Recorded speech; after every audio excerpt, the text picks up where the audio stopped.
Before learning this trick, you'll want to make sure you already know how to do the behind the 8 ball and the reverse behind the 8 ball, as the around the 8 ball is really just a combination of these two tricks. I've included the links to those videos in the description below. To do the around the 8 ball, you'll initiate a behind the 8 ball. Once you get to the end, you will prepare to toss the knife instead of opening it.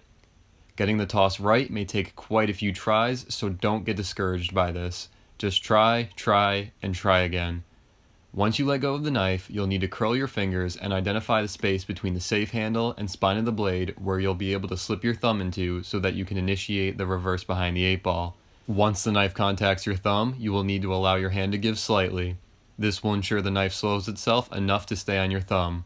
You'll know when you've done it right because you will feel a light tugging feeling on your thumb.